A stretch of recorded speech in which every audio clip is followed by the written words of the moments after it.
Busco un lugar para vivir y descansar, donde no hace falta ni llamar. El mensaje de hoy se titula La voluntad de Dios nos obliga. Hermanos, Dios tenía y tiene hoy un plan para la salvación de la humanidad.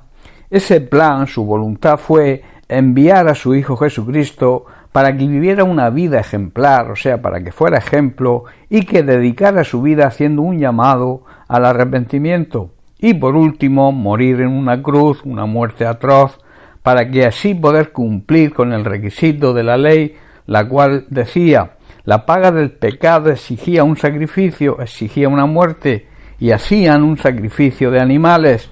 Hoy en el nuevo pacto ocurre lo mismo, solo que el sacrificio lo hizo el propio Jesús. Él pagó el precio por nuestros pecados. En Romanos 6:23 Pablo también lo asegura de esta manera. Dice: pues la paga que deja el pecado es la muerte, se refiere a la condenación eterna, pero el regalo que Dios da es la vida eterna por medio de Cristo Jesús nuestro Señor.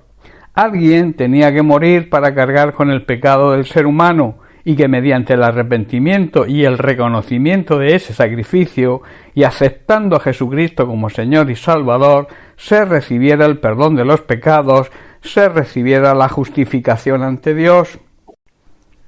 En Lucas capítulo 18 verso 31 dice: Jesús llevó a los 12 discípulos aparte y les dijo: escuchen, subimos a Jerusalén, donde todas las predicciones de los profetas acerca del Hijo del Hombre, o sea, acerca de mí, se harán realidad.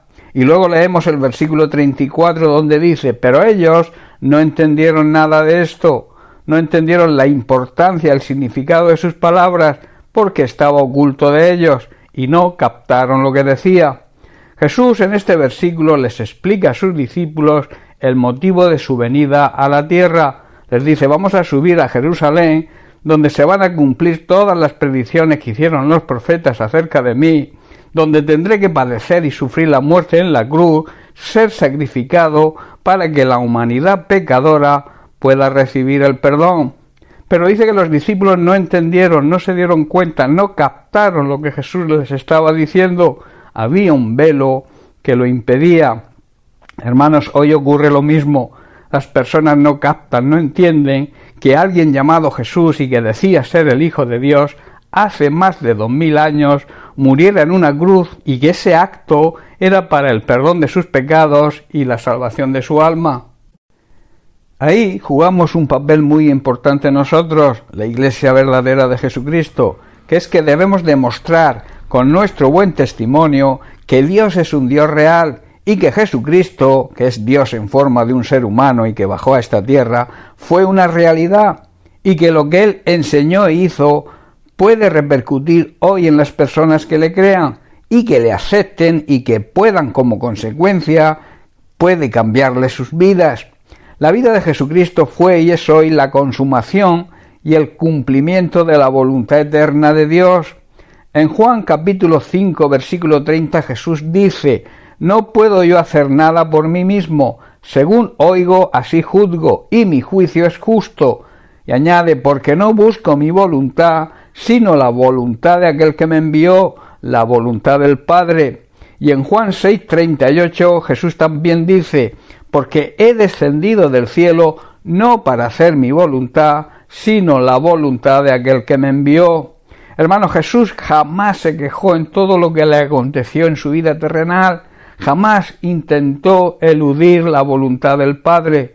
Incluso la Biblia dice que en medio del sufrimiento sentía gozo, el gozo de ver más allá de su sacrificio. Su gozo era la consecuencia de su sacrificio, que no era otra que la salvación que traía a la humanidad. En Hebreos capítulo 12, verso 2, el autor de Hebreos, además de decirnos dónde fijar nuestra mirada, declara el gozo que Jesús sentía en medio de su sufrimiento, pensando en nuestra salvación. Dice así: puestos los ojos en Jesús, el autor, o sea, de donde procede, y consumador de la fe, la perfeccionó con su obediencia siempre al Padre, el cual, añade, por el gozo puesto delante de él, sufrió la cruz, menospreciando el oprobio, que quiere decir la afrenta pública, y se sentó a la diestra del trono de Dios. Hermanos, lo más importante que debemos recordar es que Jesucristo subió a Jerusalén, es lo que les dijo a sus discípulos, para que se cumpliese la voluntad del Padre y que habían escrito y profetizado antes los profetas. Hoy muchos creyentes han cogido el hábito y se habla de una forma religiosa. Se dice que tenemos que decidirnos por Cristo, que tenemos que decidirnos por servir a Cristo, que tenemos que decidirnos por trabajar en su obra, que tenemos que decidirnos a participar en la Gran Comisión.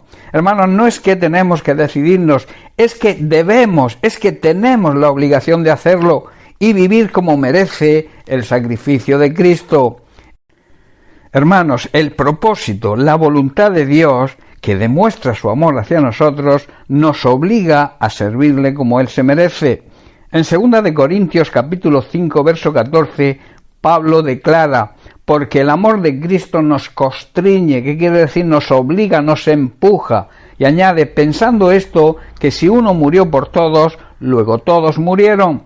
O sea, está diciendo Pablo, sea de la forma que sea, el amor de Cristo nos debe controlar, nos debe obligar. Ya que Cristo murió por todos nosotros, así de igual forma, también todos nosotros debemos morir a nuestra antigua manera de vivir. Hermanos, nos falta mucho para entender cuál es el propósito, cuál es la voluntad de Dios. Quizás sepamos la teoría, pero nos falta ponerla en práctica.